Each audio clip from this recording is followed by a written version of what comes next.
Buckle up, with Duncan, Jeff, and Sloan. Let's fill our cups. Commander decks in hand, the battle's about to start. A podcast for the legends, where magic meets the heart. Commander's Pod, where the stories unfold, with heroes and villains, new and old. Duncan, Jeff, and Sloan guide the way in the world of EDH we play. Hello once again. Welcome to Commander's Pod. My name's Duncan. I'm Sloan. And I'm Jeff. And thanks for joining us today. Today we're going to talk about, this is the day after New Year's Day, so we're going to talk about the year that was and the year to come. Year in review and year in preview, I guess, is the best way to put it. Rhymes. Yeah, it does. We're going to talk about, I had some games that I'll talk about. Had some more games with Lewis. We've talked about Lewis before. He's a newer Magic player. Did you kill him right away again? Almost. I brought him to life.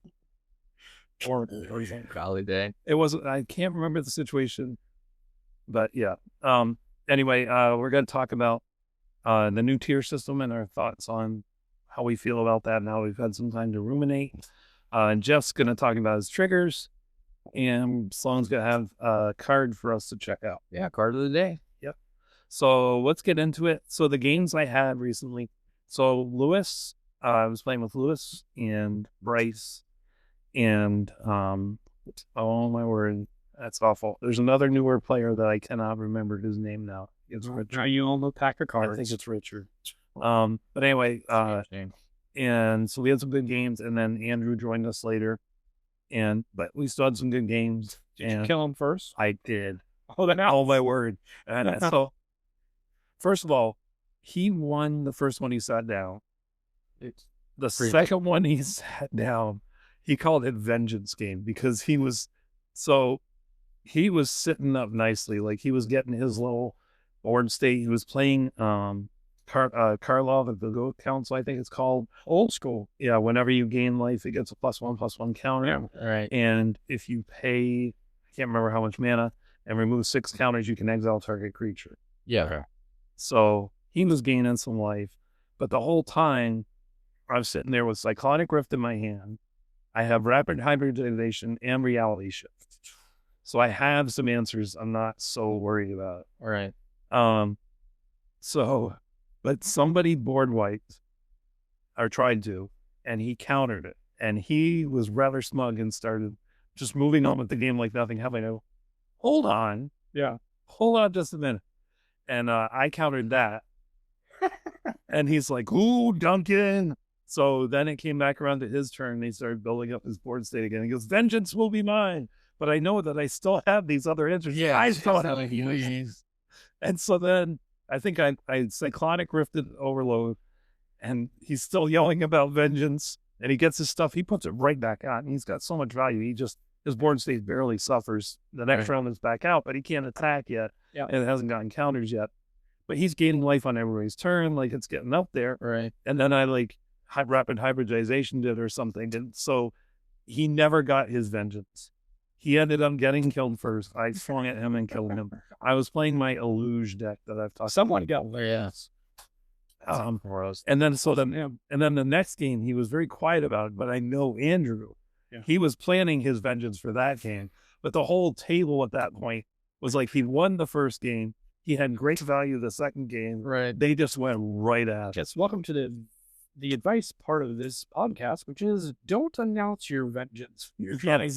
Yes, get us to quiet vengeance is the best vengeance. Best to allow it to speak for itself. Yeah. Vengeance is a dish best served cold. Yes. Yeah. So that was a lot of fun. I did, like I said, I almost killed Lewis. I brought him to the new Wolverine again? No, I was playing, it was actually with the Avengers deck. So you just doing damage to Lewis. Yeah.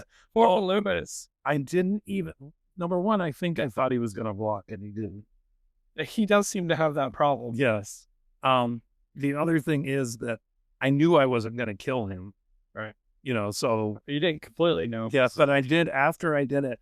The thing is, when I'm in a game, I'm in the game. I'm not thinking about, the last time I played him, I almost killed him. I think about it when I sat down, but this was early on and I totally forgot about it.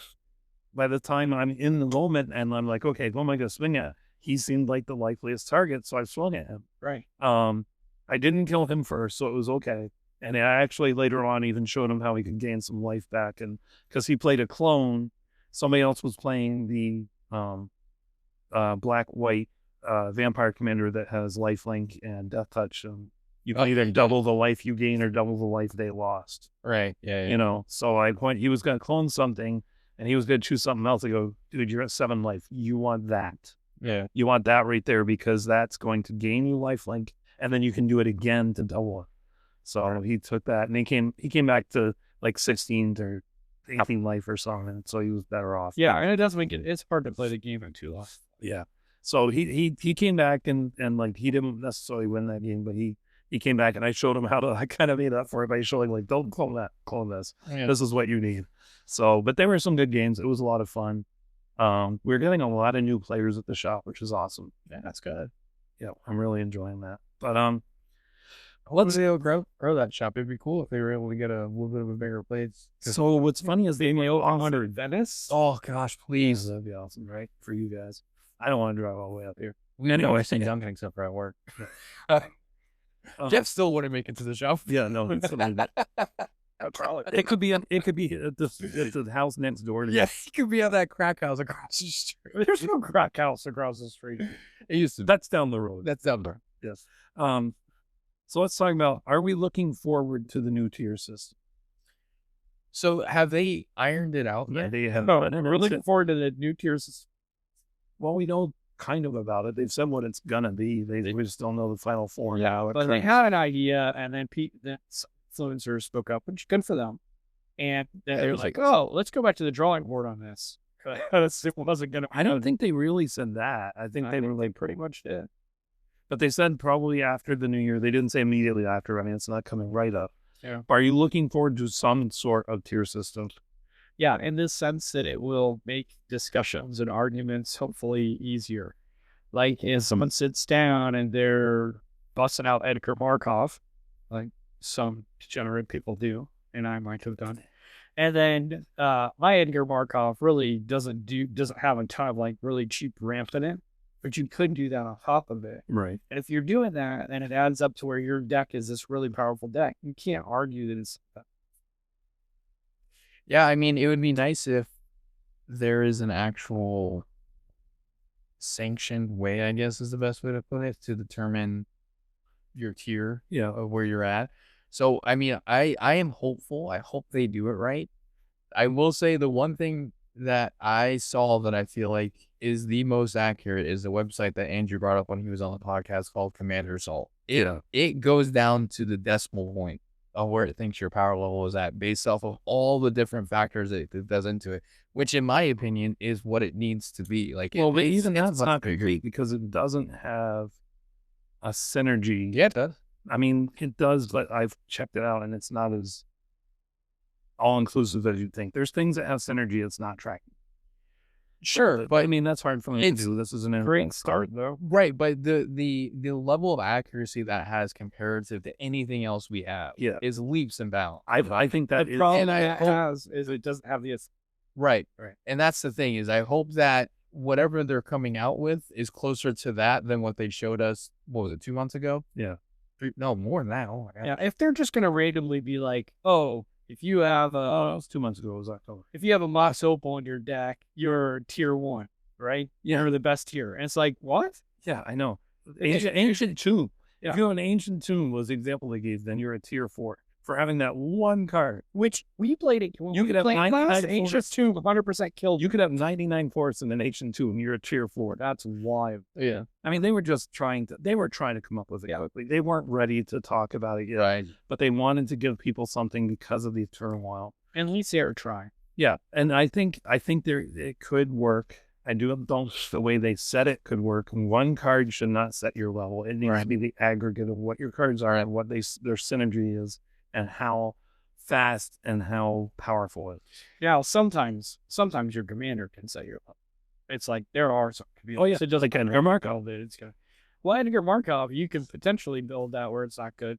I mean, we put all vampires. Yeah, zero vampires. But zero. I mean, but that's intentionally that's like saying you can make Urza bad too. Just don't put any artifacts. It's okay, yeah.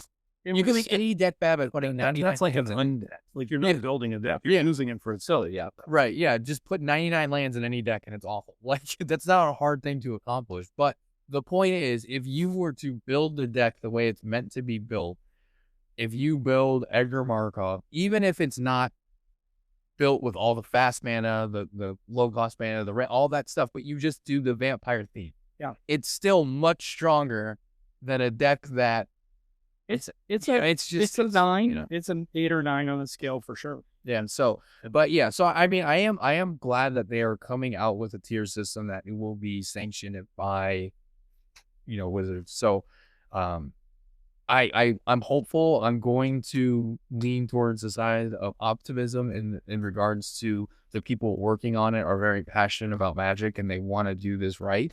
Yeah. Realistically, I think it's going to take a while for them to tune this out and iron it out and figure it out and to get it to a point of where I think it's going to be accepted. In our games that we play, how often is this actually a problem? Well, for us three, no, because we play together and we know what our decks do, and we all have. Until somebody pulls out Edgar Markov against 2 decks that are nowhere near that. No, I told you guys out ahead of time. And I even say things like, "Are you okay with this?" Or No, do you want to it's pick a fine. different deck? And we knew what to expect. Yeah. However, it was not. He picked his deck regardless of what we were going to pick. We had already decided to keep playing the decks we were playing. Yeah, because I don't get to play it very often. I mean, I could have just pulled out Calamax or Prosper. Yes, it's good. we probably should have done that. Yeah, it's good every once in a while to get to play a deck you played a long time. Because you want to see if the cards you added. I added cards to that, if you recall. Yeah. But I also think, similar to how you told Sloan he should talk about his triggers, Yeah. you should have a more in-depth conversation. Hey, I'd like to play Edgar Markov. I don't know, maybe you guys know if your decks are good against that. If you're open to it, can we play a game where Edgar Markov is on par? And instead, I'll try to be more clear. We'll keep playing these. And you said, okay, well, I'm going to play Edgar Markov. Is that okay? That's kind of how that went. No, it was the first deck we played. No, That was the second game. Because you played Dinosaurs first. Yeah, because you played Dinosaurs first. Because it was the second. I will try to be more clear. I thought it was, yeah. I intentionally chose Endoraptor because I want to play him because I just had finished putting him together. So I was trying to get as many. and it's not like the game takes a long time. No. Oh, no. We were done turn 6. But are we running into this a lot other than teasing me? Are we running into this a lot? It does happen. Like, for Because instance, I've never had I had a run-in with Andrew the other day where he played something that had mass land destruction that said nothing before the game. And no game wiped out all the land. So that's kind of an issue of like those unwritten rules where like it's less a power level and it's more like that's not a fun way to play. Right. And Like it's I just want to play that game. the other thing is, as I told him, certain decks of mine can stand that better and can bounce back from that better. Oh yeah, And it 'cause wasn't you're that not playing ramp. I wasn't super salty about the effect. I was a little saltier about the fact he didn't warn me ahead of time Right. that this was on the table. Yeah, so he didn't even tell you. Like, Right. You know, But my point is, like, a tier system is going to take that into account. It's going to be one of those things I would hope that would say, hey, mass land destruction is a higher tier. Yeah, because you have to have more ramp and rocks and things like that to be able to deal with it. It'll be interesting how they do it because like I don't think mass land destruction or say stacks is necessarily a higher tier level. I think It is not a fun way to play the game though. I think salt is going to have an effect on. It should. It absolutely should because I think I'm gonna go against you. I think it is a higher tier level because if you're running decks like that, there are specific reasons why you're running that type of deck. Like, for example, you have the Kalia trick, right? Yeah. The white, blue, black, white, black, red. Yeah. Where you do that because you don't have to pay for anything anymore and you're going to set everybody else back. Well, if you're doing that against other high tier decks that have more rocks in it and more ways to cheat out cards and things, that's not as effective of a strategy, right? As opposed to a deck that has 0 ways to come back from you destroying all of its things, which most casual decks are. So there's 2 discussions. One is you can build a land destruction deck. So Kalia is not one, but it does have something in it. You can build a land destruction deck that is powerful. But you can build a land destruction deck that is not powerful. And you can build a stacks deck that is very powerful. You can build one that's not that powerful. Whether the deck is powerful or not I would not want to play against stacks that often because the games run long. They take forever. It's a different play style. Same with land destruction because you're starting over. But my point is there's no way to make a deck that is a stacks theme deck or a land destruction deck where it's going to be below a certain level. Like the floor is a lot higher comparatively to other decks. Because the whole point is if you're building a land destruction deck, you have ways, if you're building it somewhat right, to not have that affect you. Same thing with stacks. If you're building a stacks deck, it's because you're intentionally building it in a way that's not affecting you as much. Or which means that the longer. Right. Which means the floor on it is higher than other games. But you're arguing it. No, I'm not. I'm arguing. What I said is no. What I said was, it's not necessarily a tier 1. It's not necessarily a high-powered thing. I didn't argue whether it's more powerful than an average deck. What I said was, you can have a land destruction deck that isn't as powerful as Edgar Markov, but it's still not fun to play. That's my point. Right. And if you're saying what you're arguing now is it's not ever going to be as weak as some decks. Okay, fine. But it's also not necessarily. Well, you're both saying the same things but different ways. It is going to affect different tiers. It affects tier. You building stacks or land destruction automatically makes it a higher tier. I don't think it does. I think it does because it can't be like you can't again. I challenge you. So tier 1's the lowest power. Yeah. So tier 4 is the high. We don't know what it is. I challenge you to build what you think is a tier 1 mass land destruction. No. That's his argument that you can't build a weak one. Right. I agree, but it doesn't necessarily mean it's a 4 either. I'm not saying it's a 4. I'm saying it's 4. You're saying this is higher. We're not saying this. He's saying it can't be weak. I'm saying it doesn't necessarily have to be strong. Right. No. To still not be fun. Same thing. He's not saying it's a 4. He's not saying it's a 1. I'm saying it like, I agree with that. We're not. You're using a different argument to say the same thing. We're not. What I'm saying is when you're deciding how powerful a deck is, the fact that it has some stacks in it does not automatically rise it up a level. Depending on how those stacks are and what the power level of those stacks will rise that deck up. Build a tier 1 stacks deck. Again, not what I'm arguing. It is. You could build a tier 2 stacks deck. Right. Which is more powerful than the tier 1. Right. But that doesn't mean you could do that. It means artifacts. Artifacts, you could do the same thing. So if you have artifacts in your deck, it's automatically more powerful. Because I can build a tier 1 artifact. Oh, I will. And it's stupid.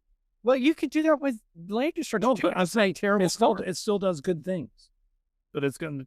I would argue artifacts in and of themselves are by themselves more powerful because they stack your land destruction. For instance, I have seen Urza decks. Yeah. Now, because when they get Urza out, the game changes, right? But I've seen Urza decks that play artifacts, but they're the artifacts that you wouldn't think of. They're cheap artifacts is the reason. So you're saying land destruction is from the get-go more powerful than artifacts? It is like he said, the floor is higher. I completely disagree. I think out of anything, artifacts, land ramp, like big ramp decks, especially like landfall, more powerful right out the gate than stacks or land destruction.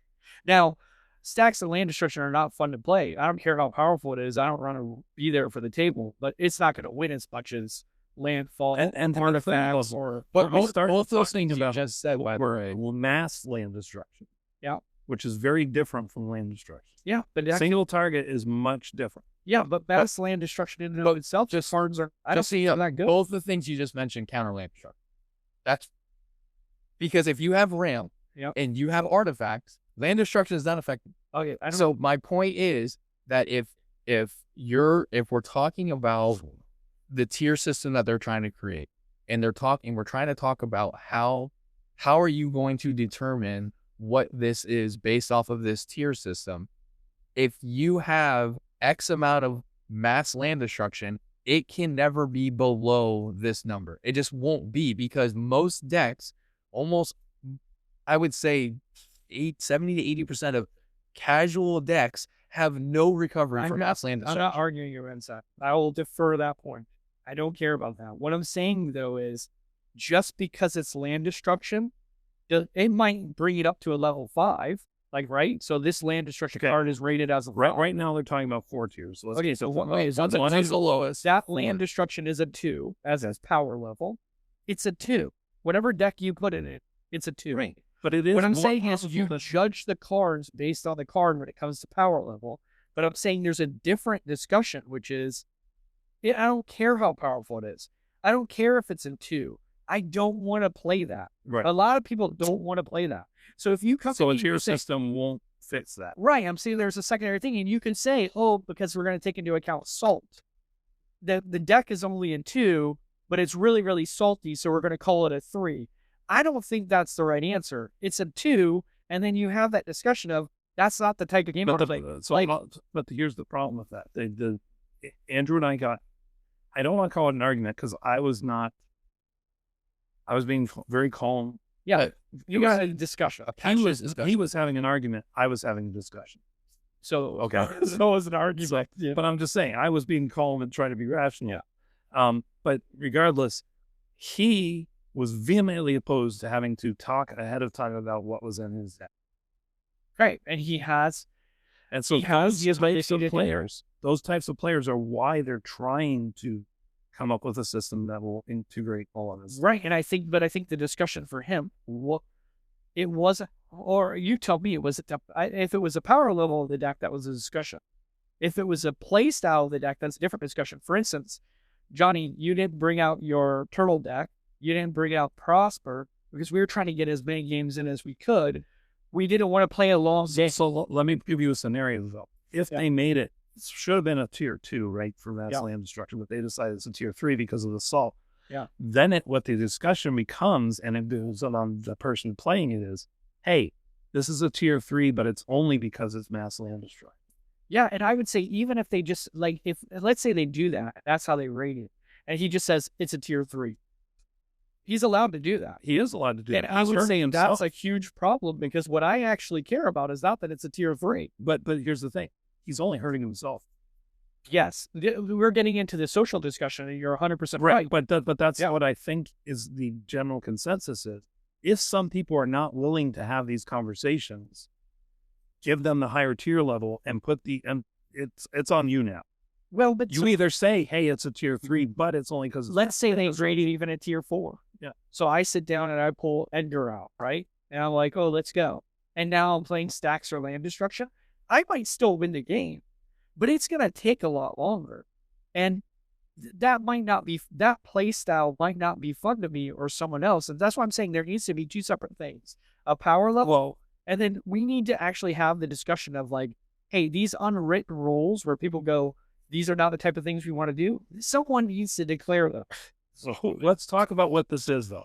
Yeah. What they're doing is same thing the government does. Okay, you guys can't regulate this yourselves. We're going to have to regulate it for you. Right. You cannot have these rule 0 conversations correctly. We'll do it for you. That's what this is. Sure. This is your parents coming in and saying, okay, if you guys can't share, we'll divvy it up. So that's what's happened. And you don't punish the people who were having those conversations, who are willing to have those conversations. You have to punish the people who won't. The ones who say, I shouldn't have to say I'm playing mass land destruction. Fine. You don't have to. It's a tier 4. Merry Christmas. Yeah, but you could, if I pulled out a tier 4, what I'm trying to say is, that's not enough. I don't want to play outside of that. It's not going to get rid of these conversations. Right. It's trying to regulate those that won't have. You're trying to create a whole different tier system. Yes, I would say there's a simple power level. And then there's a salt score and a power level. 100%. That's what I'm saying. So, I mean, we can disagree. People can have different opinions. And that's just fine. It isn't as simple, right? Yeah. I mean, people aren't going to like it for that. Yeah. But I don't disagree that would be nice. Yeah. I'd like a salt score versus power level score. Yeah. That would work too. However, I mean, it's trying to force these people to have the conversation.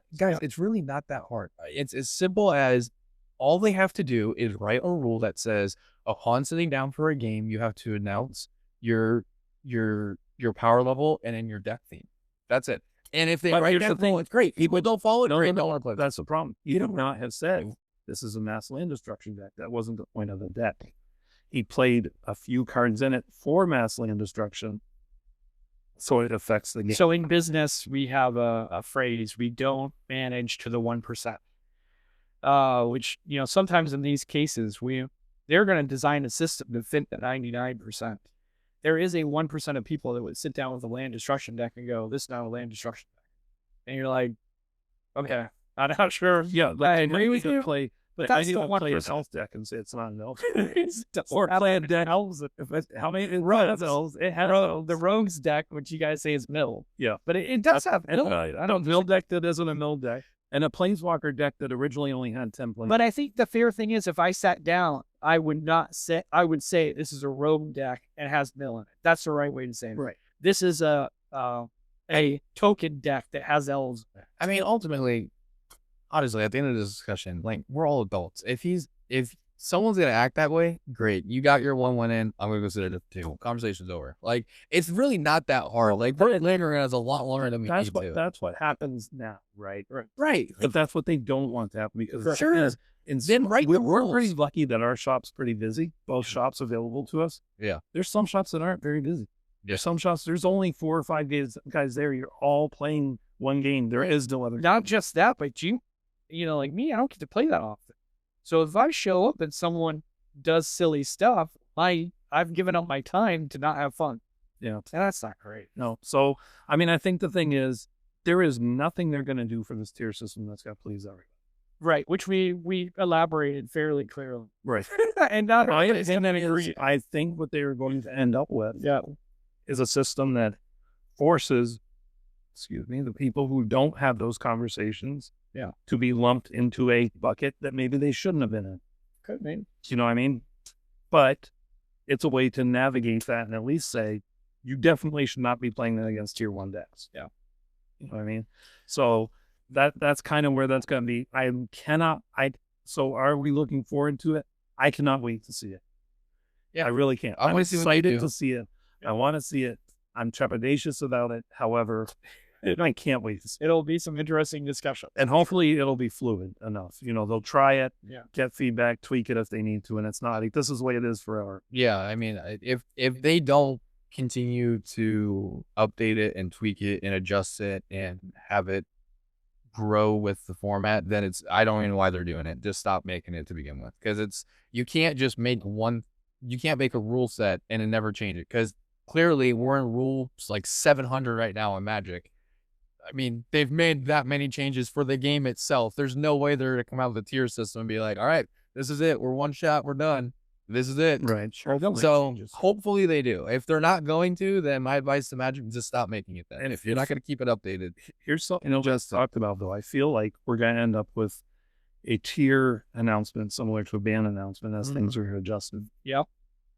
Cards will move up and down the tiers. Yeah. Right, which it should be. Some discussion, people will get upset, but some discussion on these things is not bad for market. Right. Yeah.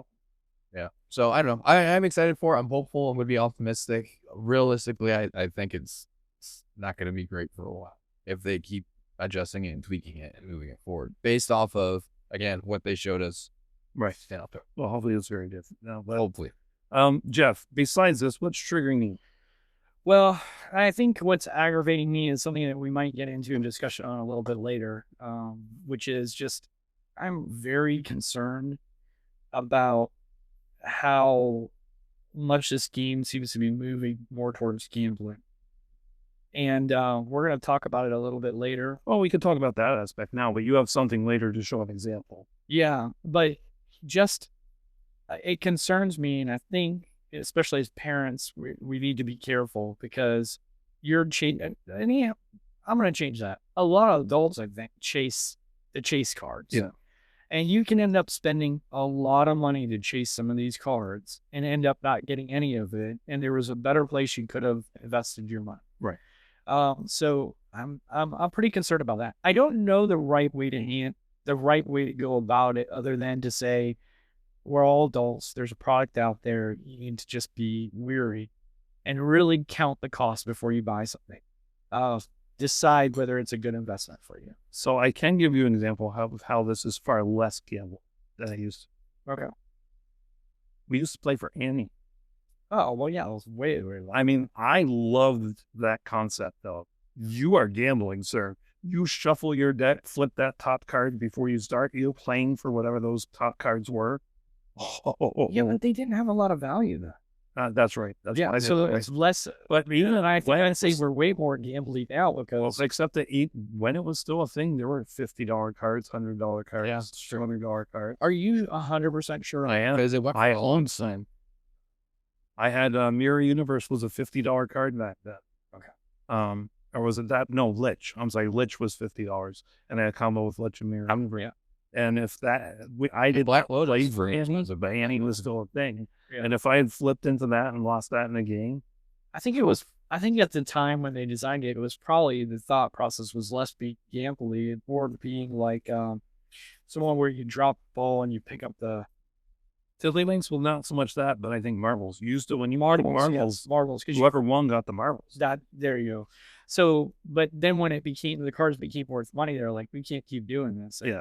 I would say in the same sense, it's like, I get it. I get the chase cards, the really cool alternate art, all those types of things, these amazing looking frames. I get they get people to buy boxes, but maybe the cards should just be good. And I'm glad they have the nice cards. I prefer the secret layers being the way to go about the nice cards because you know exactly what you're getting. There's no risk. Lorcana's trying to do that. Okay, well, good for that. They don't want it to be those cards are money. They want it to be play and have fun. Which they're doing a good job because I went to Target yesterday and there was a gigantic section. Like they're way printing, mass printing. It's very popular. So I don't know if they're going to be. But they're not. They're failing as far as trying to keep it not. I don't know if gambling is the word, but don't have cards that are super high priced. There is still people paying a ton of money for some of those cards. Really? Yeah. Because there's 100 of them at Target. Like, yeah, but I'm saying they're overprinting. Yeah, no, but rares are still rare. Wow. That's the problem. When you limit the printing of something, it's going to make it more valuable. Yeah. Which no matter how much of that product. Okay with the rares, but it does get a little crazy when you get the one rings and stuff, and it. Yeah. Yeah. No, I get it. Let's move on to today's topic: the year in review and the year in preview. So looking back on this year, and we've had a lot of good stuff. Really have, yeah. We got the Marvel Secret Lair, we got Bloomberg, Dustmorn. Sloan, you got the. I got it. So January, Ravnica Remastered, Murders of Carlisle, February, Ravnica Clue Edition, February, Fallout, March, Outlaws of Thunder Junction, April, Modern Horizons 3, June, Assassin's Creed, July, Bloomberg, August, Dustmorn, House of Horror, September, Foundations, November. Right, and that's not including like the Marvel Secret Lair. Nope, that's not any of that. Those are just the main sets, at least. Okay. I thought Fallout was really good. And I thought Modern Horizons was pretty good. Yeah. You're not trying to convince yourself that good. Bloomberg had some good stuff. Yeah. And I'll tell you, I am a Foundations fan. Yeah. That's a great foundation. Did you open your box? I've opened several boxes. I have not opened my Christmas one. Yeah, which one you got? Yeah, I'm just going. So my bundle box, I have not opened. Yeah, I got it. Hopefully this weekend. But I think that was a great set. I'm both reviewing it. I think it was good. I think it's great with the changes they made to standard, and previewing it for the years to come. I think it's going to be a great core set that you can always dip into. Yeah, I think so too. I mean, like we talked about when they first announced it, I definitely think it's going to help the modern format in a big way. Standard format rather. Sorry, standard format in a big way that it really needed help, which is longevity. Being able to keep those cards around for each block of it is a huge deal. So what's funny is, last night they had, well, that was 2 weeks ago at this point, but the shop had a standard tournament, a standard showdown. It was really? You allowed to do a show? No. But what I was gonna say is, there was only. I mean, at first there was only one guy there, and he's like, it's like 10 minutes till it's supposed to start. He's like, hey, if I'm the only one here, do I automatically win? I would think so. And they said, yeah. But there was one of those textless cards. They call them Texas cards. Up for grabs. Yeah. Which people love those things. The art looks really good. They're just clean. What's the value? Some of those are worth a lot. Okay. Some of those are worth a lot. I got a Gitrog and I can't remember this combo. Gitrog somebody as a textless in the Commander tournament, and I sold it for $180. Oh my head! And obviously the shop I sold it to is gonna get a lot more. Yeah. But But what I was gonna say is, so while there were only like 6 people that showed up, there was a ton of people saying, "Oh, I'm building a deck. You know, I'm gonna be playing Mouse Standard. I want to play Standard." People were talking about, we're going to get people into it. It's gonna take time. This is a busy time of year. You know, for business, you said not so much, but individuals with all their commitments and they're trying to get ready for Christmas. Some businesses is Yeah, retail. Holy cow. yeah, for Good grief. Yeah, but you know, so I think it's going to take a while for results to be seen. So I hope that Wizards and Hasbro isn't going to have knee-jerk reactions and be like, it didn't work. But I think it is going to have an effect. Yeah. Because for every player there would literally was at least one other player in the building saying, "Oh yeah, I'm going to get into that." Yeah. And then some shops have a very strong standard. Some Like it in has, Sarasota at Darkside, yeah. play draft. They play standard, and they use Well, draft is not standard. no, but I don't think there's a lot of draft being played down at. No, they don't do a lot of draft, but that's also because it takes up a lot of time and space. Yeah. You know what I mean? Yes. But it also means they're buying packs, which is nice. Yeah. But so anyway, as I said, I think standard changes of standard are going to be good. What anything else really stand out to you from this last year that you liked or didn't like? I thought the clue set was a dud. I still see it everywhere. The cards in it were good. Yeah. Commanders were good. You play the Commander Mustard. Commander Mustard. Friggin' finally got a I put several of those cards in decks. There's a lot of good commanders in there, either in your 99 or as commanders. Yeah, so I mean, out of the main sets here that we're staring at, I think that obviously for me, Assassin's Creed was like a big highlight for me. I thought they did a great job with it. Just so you know, fine. it did not publicly get the reception. No, it was. I know. It was received as a. I love That's that. why we can have different opinions. We can love something that other people hate. I think they did some things that hurt it. I think that they didn't put enough cards in the pack, didn't make it a full enough set. If you Yeah, that was either make it a commander set, where you make the decks and that has everything, or make it a full set. You cannot do this in between with these tiny packs. Which they learned that because that's not the first time they did that. They also did that with Aftermath. Yeah. Right. And they still dipped back into that wells. And probably because they already had it planned. Remember, they plan these things out pretty far. I think they thought, you know what, Aftermath didn't work, but if it's an IP that people were interested in, that'll work. And Yeah, I mean, I thoroughly enjoyed the actual set though. No, I thought they did a portrait one, which I did complete with the help of Duncan, with Ezio de Torre, de Franzia, and so that was cool. So Assassin's Creed for me as an overall set was my favorite one, just because I liked all the cards that were in there. I liked like the historic figures. Mjolnir's in there, which you're gonna throw in your Captain America deck. You said you're talking about because one, it's on the Excalibur. Yeah, Excalibur is also in there, so super cool. But in regards to the actual like precons for Commander, I thought Thunder Junction was great. they had some great Their precons and all so well arrows done. from one of those decks. That is the card White needed. Yeah, You know what I mean? There is so much draw for you with that. yeah. I think I'm just going to answer from a feeling because I can go through and sort of think it out logically, and I'm sure there's some value to that. But just as a feeling, I was not super impressed this year. I did not feel driven. So I will tell you, I felt like last year was better. Yeah, I didn't think this was a. I I don't think it was a great year. How much of that is because last year was so full?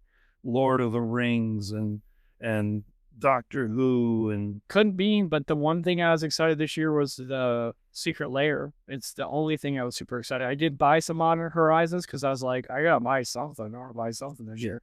But next year, I imagine like just off the bat right now, there's a couple where like I'm kind of excited. Yeah, I think for sure. I think next year with what they have listed is going to be, again, holding reservations for how well they'll do it. But I definitely think next year is going to be a better run. But this Based year off- felt underwhelming. I feel like this year it was more individually, like inside of each set, there were really individually well done cards. But the actual whole set was like, like I don't even know. I'm trying to think. I don't even know that there were a ton of cards where I was like, I have to have this card. so here's what I think happened this year. This year they tried to focus on standard. I think that's And there were a lot of good cards they introduced to standard, which are now becoming staples in, maybe staples is the wrong word, But there are cards they put out now, common cards, that made cards you were playing not as good. That is 100% true. But as a commander player, there are not that many cards where I'm like, I have to get this card. And so that was rough. So maybe next year will be a little better on that. But even if it's not, I still love the games. Yeah. I mean, I also think the Secret Lair was stronger this year. I think Secret Lair was pretty strong this year. Yeah, not the way they delivered it. But Well, yeah, no. cards they had. Not on their execution, but on what they yes. Because they did the Marvels one. And then they did Monty Python. They did Mighty Python. They had the Assassin's Creed, which, man, if I had money, I would have bought that one. It's so sad I don't have the Monty Python one. Yeah. It's so expensive if you want to buy it. It's ridiculous. So, I wanted that. yeah, what do you own? They did, what the other ones? They did Mighty Python. They did Assassin's Creed. They did Marvels. They did, They did another deck. They did the 20 Ways to Win deck, which that was not as popular, but I love that deck. It's very well done. I know it's just going up against the last couple of times they've done that deck. It's been really. I mean, the Cats and Dogs, I was not interested in at all. I know, but Cats and Dogs are pretty popular, and I have the deck, and it works. yeah. You know, Like without any changes to it. so does the 20 Ways to Win. It does, yeah. Yeah. So, I mean, so I think, and again, what you're saying, I think might be true. They focus pretty heavily on standard, but I think overall, if you're looking at the overall, how the set, each individual set did, I think I'd have to agree with Jeff. Like, it was a little underwhelming. I think there was great cards in each set. Yeah. That it's like, yeah, I could definitely get that card. And I think they were great. Like I said, there's a ton of great commons, which aren't earth-shattering, right? But they raise the bar on what a common is. Right. I think you're probably right. Man. So, Cards that used to cost you 3 mana, now they came out with a 2-mana version that does something else too. Sure. Stuff like that. And they tried some interesting stuff with the pause and was there even a mechanic where you're like, maybe gift, but is there a mechanic where you're like, yeah, that's a really cool idea. free running. Free running. I liked free running because the cool thing about free running is they did a good job on making it not just assassins, but your commander also that dealt damage. So it allows you to still put it in decks that aren't assassin themed, but do care about your like Voltron decks. So, I mean, paying 2 mana to draw 3 cards. Yeah, so for you, Assassin's Creed was like the stuff. Like So I will also point out, now this is in direct disagreement with Command Zone, because they put out their thing about the decks and whatever. I think that they brought energy back into play. Yeah. Because what they did is Yeah, they printed one Modern Horizons 3 deck that had it. Yeah. And printed another Fallout deck that had it. And if you put those 2 decks together, you had the best energy deck you can buy. Yeah, and I guess energy is an interesting mechanic. It's fun. And the thing is, there again, energy, it's not the strongest mechanic, right? They didn't make cards that make it super strong. Right. But there's some crazy stuff you can do. It definitely synergizes. Yeah. You're definitely you're gonna play Magic. You're gonna be doing Bryce played his energy deck last night, and at one point he had Googleplex energy and Googleplex light. Yeah. What are you gonna do against that? 10 input. Win another way, Commander. Yeah. 10 input. Yeah. But so it's still win. You can win with it, and they There's stuff to do with Reese. And what they did is Commander the reason why energy hadn't been played was nobody wanted to do the work. We wanted to go and find those individual cards and put them together and make those decks. So Wizards is like, all right, here you go. In 2 parts, we'll break it into 2 parts. Yeah, and the Commander decks this year, even if all of them weren't the best, there were a lot of really cool themes, a lot of really cool ideas. Some really neat ideas. While I did not like the deck, the lands, that deck is super cool. Yeah, the one where everything gets all in. Yeah, on Horizons 3. It can do crazy stuff. Yeah. Yeah, it takes advantage of lands that you might never. Yeah. Yeah. Which is, I mean, and that's I think always a good thing is to bring back in the circulation cards that may have fallen out because there's not really a need for them. So being able to create a commander that's like, oh, this actually is really good, and now I want to get these. I think that's a good way to kind of introduce something new while also still bringing back something old at the same time. And then having nostalgia, like also for the same set. The Tarmogoyf deck was very nostalgic for a lot of people. Yeah. It wasn't a very good deck. No. And you could probably make it a good deck. Yeah. But like it certainly wasn't out of the box. But it was very nostalgic for people that are old school players, like to have Tarmogoyf tokens And that was like, I think at the time it was like $100 car. Yeah. And now you're getting it as a token. That's all good. It's a lot of fun. That's nutty. Yeah. Let's move up to the year in preview. What's coming out? First we start with Innistrad Remastered. Yep. January Innistrad Green Remastered. cars. Yep. And the reprinting of Edgar Markov. I was very excited about.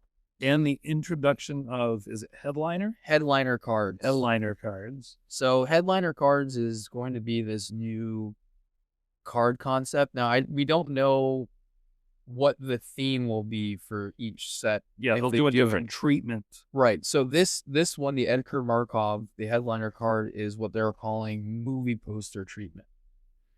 And it's serialized, which they're not always going to be serialized. Right. So this one is 500. They've already announced it. So and that is going to be a chase card. Guarantee you. Oh, yeah. People are going to buy a ton of those collector boxes to get that. It is exclusive to collector boosters. And then the special treatment, the serialized version features a movie poster style art with double rainbow foil. See, then that's one of those things where like, I'm not going to chase the collector box, although I really want to. I wonder how much it's going to be because I would love to have it. Man, I want to have that. I have still never opened a serialized card. As good as I am with luck at opening cards, I've never opened one. I want that Willy Wonka moment of opening up and finding that serialized card. And that's the thing. It's like, I will say, if you go to casinos and stuff and you say, okay, I'm putting this much aside. I know if I lose this much, I'll okay. If you're going to do that for boxes and it's fun for you to go and have those moments, you're okay losing money. That's perfectly fine. Just please don't think there's much of a chance of you get it. Don't be like, if I buy this box, I could get it. No, if you buy that box, you'll get cards. There's a very, very small chance you'll get that. There's 500 in existence. That's wild to think how many boxes are sold. Right. Yeah. I mean, Just my shop, I don't know how many they will get, right? But I'm betting 20. I don't think more than that, but yeah. I'm being conservative. Well, Sometimes you can't get as many as you want. Right. Get what's available. Say 20 there. Okay. Dark side, probably 40. Yeah. Some of the bigger shops, maybe 100. Right? Some of the real big shops in the city. Way more than that, I would think. No, I'm saying what they can get. Yeah, can't win all stuff like that. Yeah, but Card Kingdom, they're going to have thousands. Yes. And you are going to get one box and hope to get one of those 500. Yeah. Those odds are not good. They're not good. They're not good at all. But Quite low. it is a very cool card. It is. But what makes me sad is it makes me feel like I kept thinking, so they've had a couple sets where they did multiple serialized. And now it sounds like if they're going to do it, they're going to do one.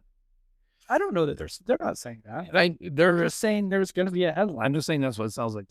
Okay. It feels, maybe, who knows? So You could be right. I'm just saying all they've said so far is there's going to be a headline.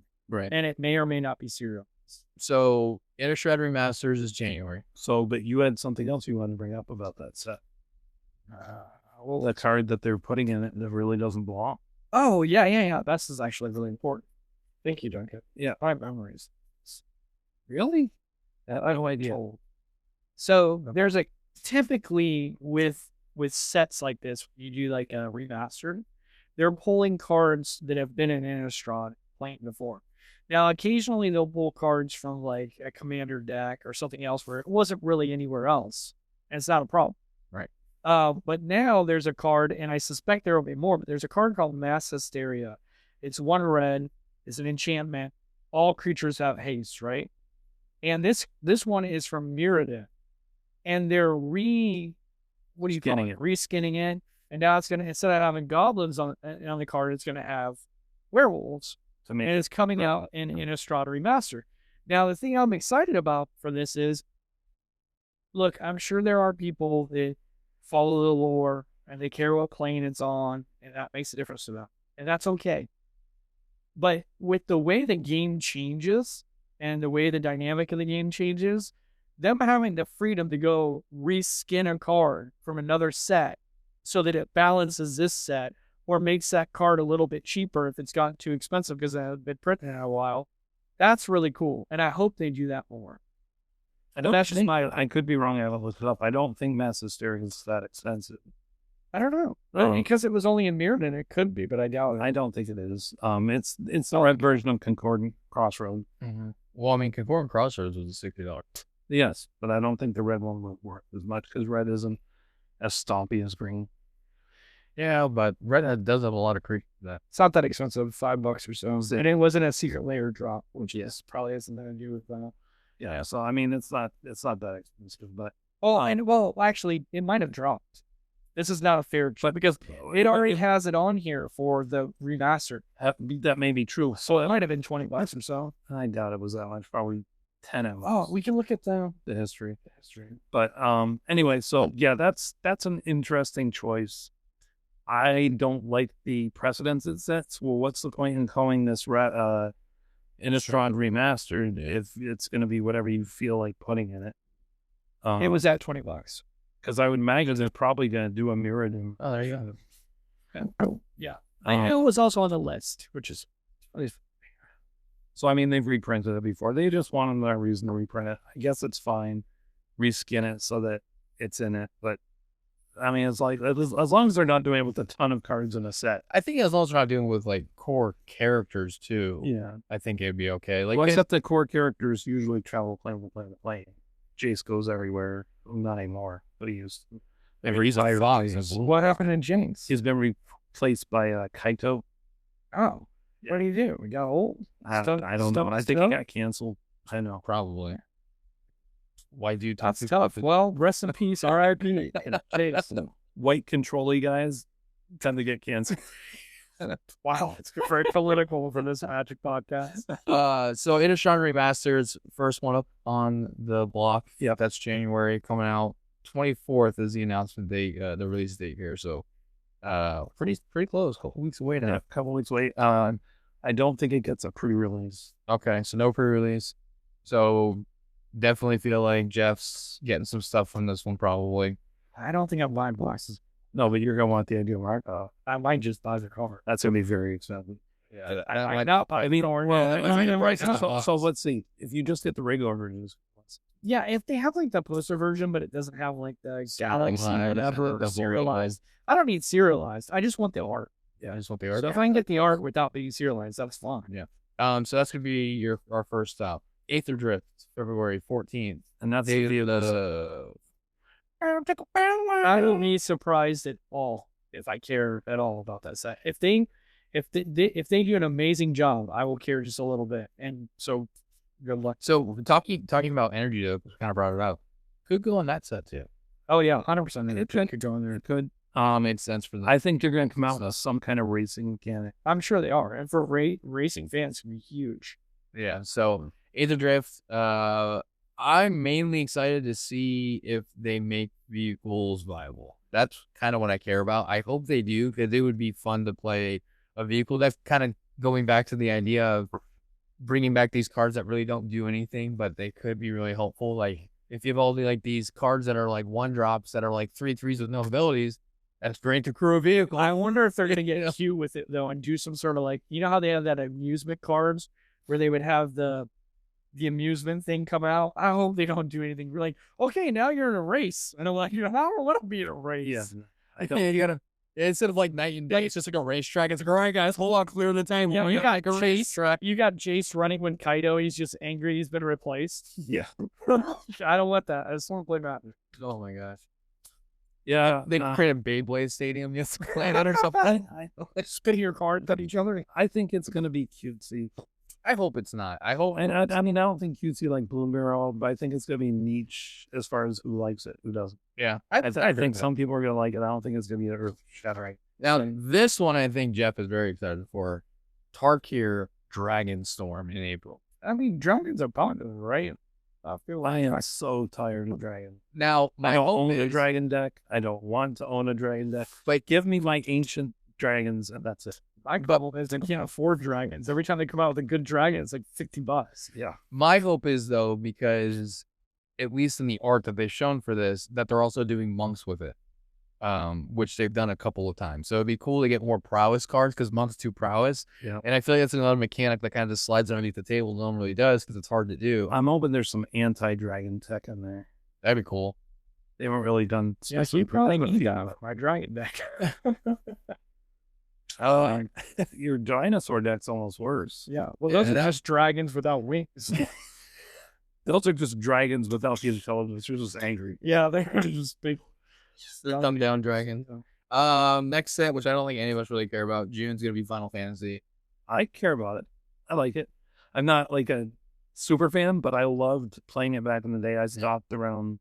I didn't like 10 and after. Pretty much. Yeah. For No, I collectors, liked 10. I didn't like a lot. for collectors, it could be big. Yeah, It's probably going to be worth money because I suspect Final Fantasy fans will collect them even if they're not Magic fans. Yeah, Here's- exactly. No, here's- Anthony here at work, he's going to. But here's the thing I will say is that our other buddy that we know, player Taylor, is also a huge Final Fantasy VII specifically fan. And like when they first announced this, like one of the biggest things that came up was like how the picture that they showed for Sephiroth is 100% wrong. Like, and everyone was ragging on it and just ripping in a new one because they're like, this is so inaccurate. Well, I can tell you, I Yes. was at Magicom when they announced it. Mhm. And while some people out there may have that opinion, the crowd erupted when they saw Sephiroth. They loved it. So the only thing Yeah, but this is what happens. Anytime you do stuff like this, people come out of the woodwork to be like, well, actually. Yeah. And I'm like, dude, calm down. This is a card. This is not. Well, the biggest thing is the image that they used. Apparently, someone looked at it and they figured out within like a day that it was just AI generated. Like no one actually drew it and made it. They just punched it into an AI generation machine and used it as the picture. Has that been? No, that's not true. I don't know. Because Magic has said they're not using AI art. Yeah. I don't have to tell you. We would have been talking about that already. That's somebody's opinion, and it's wrong. There's an artist attached to that. Now, I don't know. Now they did did just that artist issue- make a mistake? Yeah. Yeah, it's possible. But For an RFI, so I made 10. That was sent to me. So I'm just saying. yeah. But anyways, We'll regardless, take a the only look. thing, It has the only been- thing I care about this is allegedly, it could be. the only thing I care about Final Fantasy is if they come up with the cloud card, I might buy it for my buddy Taylor. Yeah, That's his favorite character. So 100%. that's about it. So That's just, right. just about the art, I will say this. The problem that people don't understand, the person who drew that or created that with digital art, whatever, may not care anything or know anything about Final Fantasy. Right. Correct.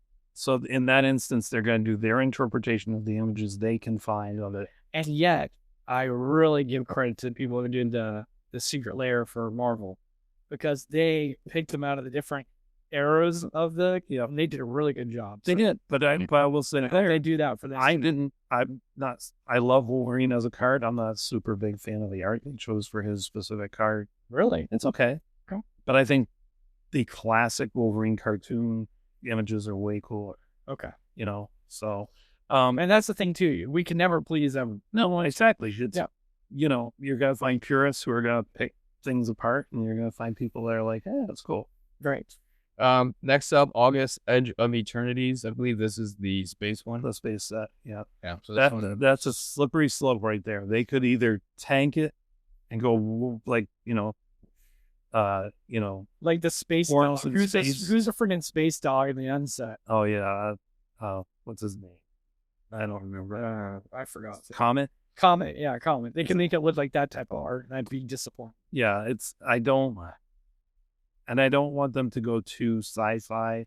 If they do it, then they got to do Star Wars and Star Trek. Lean into sci-fi. That's fine, but then do Star Wars and Star Trek. Yes, do please. Don't do some. threaten me with a good. Don't do some bad Babylon 5 knockoff. well, but that's what we were talking about. Okay, that was bad about 5 6. That's Great.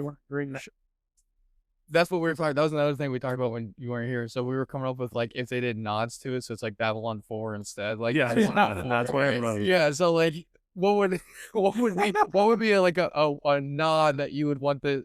Obviously, we're joking, but what's a good nod you think that they could do that would be kind of funny, for like a Star Wars sci-fi or like a No, Star so Trek? what if they did the Orville instead of Star Wars or Star Trek? Yeah. No, there's tons of. Or they do Futurama. Futurama, yeah. Or what's lower deck? They do lower decks. I'd buy a lower decks secret layer. Oh yeah, me too. Oh, 100%. 100%. Actually, this last season's coming up.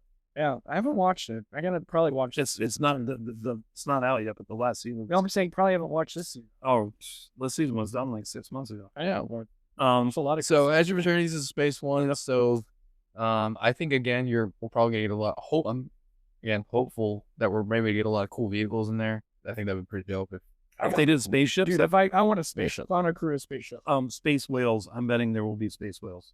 There's always space whales. Space dolphins from Star You know what would Yeah. be dope if they did is Treasure Planet. Oh, that would be so cool. Like the pirate. Disney movies. No, Treasure Planet is one of the most underrated movies ever. It is so good. It is such a well done twist on the Treasure Island book. You've never seen it? I mean, I would highly recommend it. I would like it just simply because the word treasures in it, which means there's probably gonna be a lot of treasure mechanics. Well, because it's We don't need more treasure mechanics. we There's just space dockside is pirates. dead. We need space dockside to Yeah. replace it. Just make a dock set. It's called Space Side. It's- We it's- got you guys. No, it's space dockside. Yeah. It's literally the same exact art. They just put a freaking astronaut helmet on him. Yeah, it's the exact same art. It's the same. Nothing does the same thing. Yeah. Exact same thing. It's funny. They wouldn't do that too. Like we didn't unban it. But I mean, and dockside's banned, not space docks. Yeah, we said we would unban it. But Treasure Planet Oh, is by just the way, we have a space crypt. Is it space? Oh man, that's great. But yeah, I mean, like, cause there's like space pirates in that, and there's like little vehicles like hoverboards that they ride around and stuff. So Space Lotus. space, Space Lotus. yeah, space loaded. Alien versus Predator. If they did some like You know, alien stuff. Well, we have actual sense. Let's What's next on the So list? next on the list, this one hasn't been a launch release date yet, but Spider-Man. So Yeah. back to Marvel. yeah, Excited about that's going to be huge. That will be the set of the year. It's going to be very hard to get your hands on that. I will buy boxes of that. And what I'm most excited about, this is weird. I want to see what they put in the writing on every card. Because he has so many quips. Yeah. I'm Flavor. so excited about the flavor text. Yeah, Yes. he's very quippy. And we were talking about this before recording. They could do so much with this. They could do You have Venom, you have Carnage, you have Kingpin. Penny Parker, Kingpin, you have Penny Parker, But what do you Miles Morales. what do you mean different? What do you mean they could do so many different things? because they could go with all these villains, right, and all that. They could do the Spider-Verse. Okay. Yeah. That, I mean, all the different versions of Spider-Man and the stuff, Madam Web, all that type of stuff. Oh, no. They could bring in, so there's some of the Marvel characters that they're not going to waste time on a Defenders set, right? The Defenders have been in Okay. Spider-Man a bunch. So Power Man, Iron Fist. And they could obviously go to different eras of So I wonder. artwork because he has many different artists. Yeah, so I do have a question though. So the IP they bought from, is it the one they only got from Disney, or do they have all of Spider-Man? So the I think only thing Spider-Man's Sony so- owns is the Spider-Man movie franchises. Right, that's what I'm asking about. So because which is Marvel Into the owns Spider-Verse. comic book character. No, Into the Spider-Verse was Marvel, not Sony. But they make them. What I'm talking about is the movies. So that the movies they came out with, the two they did, Into the Spider-Verse and Spider-Verse Beyond, I think it was. They have a third one that's coming out. I think those are just Marvel ones.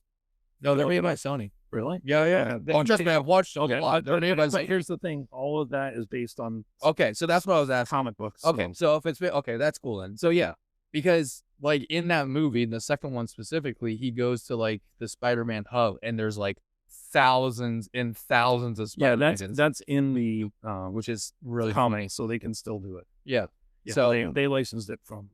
good. Okay, so that makes me happy. So yeah, so they got a lot to pull from because even Yeah, you're the just not going show- to see a Tom Mulholland card, you know. Yeah. but like the even the show, the animated series, the Ultimate Spider-Man. No, not the Amazing, the Ultimate Spider-Man. Yeah, the one Where he met Nick Fury, and they were the first beginnings of Yeah. creating. there's Spider-Man 2099. Yeah, maybe it's dope if they made the Vampire Spider-Man from the Spider-Man movie. There has been some people speculating that Deadpool could be in it. Because Deadpool has signed up with Sweden. The problem with Deadpool is he's teamed up with everybody. Right, because he's gone And he like, fits across the better in a secret layer because there's just not. I think that's what they're going to do. Yeah. I think they're Now- going to do. They might even do just a pure Deadpool secret layer. That's it. With that being said, there is an unannounced Universes Beyond right after. I don't Spider-Man. think it's going to be in our Marvel set. They're not going to pop two of those out. They're going to spread those out. They got one here, maybe some secret layers to go with them. Any ideas what we think that could be in Universes Beyond? Unannounced. Yeah, unannounced. Okay, so Let's see. I mean, can you imagine if it was something like Star Wars?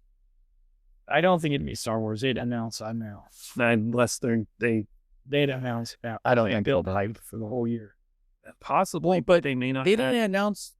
They want to let Spider-Man ruminate before they're going to announce that. I think it'll be something probably less. I don't think it'd be that. There's a video game, so there's already a video game being released. Final Fantasy. There's a Spider-Man, which is a comic. So I would think it's probably some sort of IP that's neither of those things. It's not comic books. It's not video games. Maybe it's gonna be. Maybe it's gonna be like a. I think. I don't think they'll do a full Transformers. No, I think. Trying to it's think of gonna- things that might be Hasbro that they might do. Yeah. If they do a Barbie set, I'm out.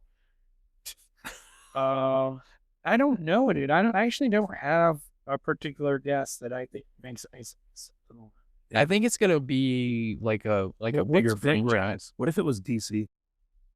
Dude, if they did DC, that would make me. If they had Spider-Man, Well, that is a good question, though. What is big right now? Because, like, I know vampires, The there's Witcher? zombies. Witcher's not that big. Like, what's the theme of movies right now? Because actually, the theme of movies is no one makes movies. yeah, they just rehashed. Well, they just did Wicked, which is a Wizard of Oz. You know, but that's just one movie. What? Well, Like, remember, but that was part one. what's the one with the vampire? He's got the diamond skin. Twilight. Twilight. Remember when Twilight came out? Everything in the market was vampires. There was like the vampire show on CW. There's vampires everywhere. What is it right now? Is there anything that's just like What are the things people are talking about right now? So they're talking about Game of Thrones. The what's the previous House of Dragons. House of Dragons? yeah, it could be something medieval. Could be like a Camelot. But that wouldn't be Universes Beyond. It would It have would to be an IP. It has to be something in an IP. So Game of Thrones, it could be Game of Thrones. Game of Thrones. That would be one because that was a huge show, and they have House of Dragons. They said they're making the game for kid. They talked about like it's kids friendly and stuff. They don't have guns and stuff. It'd be hard to do Game of Thrones. I mean, you just make swords as equipment, and you make the characters as legendary. You're kind of miss out on a lot of the stuff that Game of Thrones. The rumpus. Yeah. Well, More adult stuff. yeah, that's not stuff you put in a card game though. No, but You're not gonna play the incest card. yeah, but I mean, if you're making a Game of Thrones, you probably are. Like, there's a board game we play. It's You play a board game. what is Oh, it? this- Spartacus. It's based on Spartacus, and it has some adult themes in it for sure. And it's just a board game. You've played it with us or no? Is that the one where it's like a 4-player, you each pick a house or something, I don't like to run? know, but it is definitely adult themed. I don't think I've played that. And I suspect if there's a Game of Thrones game, it's also adult themed. I'm trying to think though. What else is big right now? See, the thing for me that's kind of crazy is like the thing that's actually really big right now is Marvel came out with a PvP game called Marvel Rap. So it's like that's the big thing right now for gaming. Like all the streamers. Marvel. Well, they're not gonna pop out too. But that's my point. Like you're asking what the big thing is. Like every streamer right now is streaming Marvel Rivals. That's all anyone's playing right now. That's just a big thing in the very niche market. What do people watch? I don't watch TV really, so I can't. I mean, Taylor Sheridan is pretty big right now. Basically, he's made like 100 shows. He's the one who's done Yellowstone, Oh, all that type of stuff. I mean, I he's don't probably really go back to Cowboys. If you're- set Thunder Jump. no, but it's like the stuff Taylor Sheridan's making is everywhere. Landman, Lioness. He has like 7 shows out right now. we also forgot to talk about. There's the SpongeBob Secret Lair coming out. Ugh. I'm not excited about it. Some people are. Yeah, no. Yeah, don't ruin a good time. Be better. What if they decide, you know what, we're not gonna do a Secret Lair. We're gonna do a set. I don't know. SpongeBob Honestly, set. I don't have a thought on this. Yeah, I'll it's just just wait till it comes it's out. too tough to figure out. Yeah. There's too many possibilities. And Well, it could be if they don't do. I don't know. They did a horror set this year. I was thinking like maybe like a horror theme, like a big franchise like Halloween or something. Oh, political. Republicans and Democrats. yeah, right. Could you imagine? You can play the Trump Like, card. I You don't can know. literally play the Trump card. I drop a Kamala. Anyway, You want? so we don't know what that last one is. I Joe Biden forget your Kamala. Um, Well, we're not getting political. one of the things you looked up called that last set ultimate. Yeah. Yeah, it said I said ultimate. I don't know what the heck that was. So I don't know what. If it said ultimate, I'm gonna say it's going to be comic. This is gonna be. Oh, Invincible. I mean, I don't think it. I mean, yeah, because they've done some freakish stuff.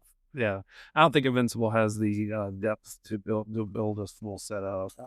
We also don't know if it's a full set or if it's just commander decks or We don't literally know nothing. Yeah. You know nothing, Jon Snow. Yeah. All right. That's to speculate. So anyway, we got some stuff to look forward to. Yeah, For sure. All right, real quick, Sloan, you want to talk about your card of the day? Yeah, so card of the day. This card is called Last Laugh. It's 2 black. It's an enchantment.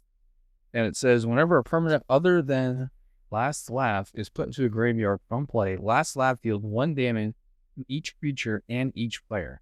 When no creatures are in play, sacrifice Last Laugh. Ooh. So That's good. it does whenever what? Whenever a permanent other than Last Laugh is put into a graveyard from play, Last Laugh deals 1 damage to each creature and each player. Oh, that's tough. When no creatures are in play, you sacrifice Last Laugh. It's funny then. It's That's not saying put it in trace but it cares about creatures to stay around specifically. Right. So the cool thing about this is that this is a card for the Indoraptor deck. Because whenever you choose to sacrifice a creature, it's going to ding everything for 1, which guess what that does? Triggers Indoraptor again to go on. So you're either going to take all the damage he's going to hit you with, or you're going to sacrifice something and then make it happen again. Yeah, no, you're gonna have to take the damage, number one, because otherwise you're just losing it. Right, exactly. That's the point with him. So that's what you had to But do. the other thing is, but the 1 damage going to everything, there's also gonna be creatures going to the graveyard, which will trigger it again. Well, I think it says sacrifice specifically. Yeah, whenever a permanent other than Last Laugh. Oh no, put into a graveyard from play. Yeah. Someone's stuff dies, yeah. And discard. Treasure from play. treasure tokens. Oh, it has to be. So that's the other person is prospered. Yeah. Imagine sacrificing and just do a board wipe from sacrificing treasure. Yeah, no, that's a very good card. What's that from? It's a very old Torment. card. I think it's from Torment. Torment? Is it expensive? Has anybody looked up? $2. I need some of those. I want to put those in my Lisa, the The only problem is when King no of Stones. creatures are in play, it just gets sacrificed. Right. So, but if you have creatures that are indestructible, if I put that in my Ghost They don't deck, I get it right back. yeah, Once there's a creature, well, if I have Ghost Gentile, which is a creature. The thing is, because there's so many things that do pinging damage based on stuff, there's very few of those pingers that die off at some point. Right. Unless they're targeted. but the problem, itself. yeah, but that's I think that's why it's only $2. but again, the point with No, it's from Torment. the point with him specifically is that Indoraptor you make indestructible. No, I get it. So, What we're talking about, it has a bigger. But even so, this basically triggers a board wipe. Because every single time someone put it in this, so you can just wipe everything. Yeah. So there will be no creatures left. So even your 15/15s will die. So it's a eventually. 4-mana board wipe. So, or a 4-mana infinite loop that keeps, and it also keeps hitting you as well. So every single time you're not only your creatures getting hit, Well, so now, getting hit. now it's turning into a mass land destruction deck because now you have to sacrifice all your permanents. So shame on you Why do you have to sacrifice all your permanents? for the end of Raptor. Oh, yes, Indoraptor is non-creature. Non-creature. Not token creature. Indoraptor, it's good. I'm just trying to understand if it's good anywhere else. Not sure. I mean, I have decks I would put it in. Because the other bit, Anything where you have an indestructible commander or an indestructible creature you bring out. but the other thing is too, because it's also hitting the players.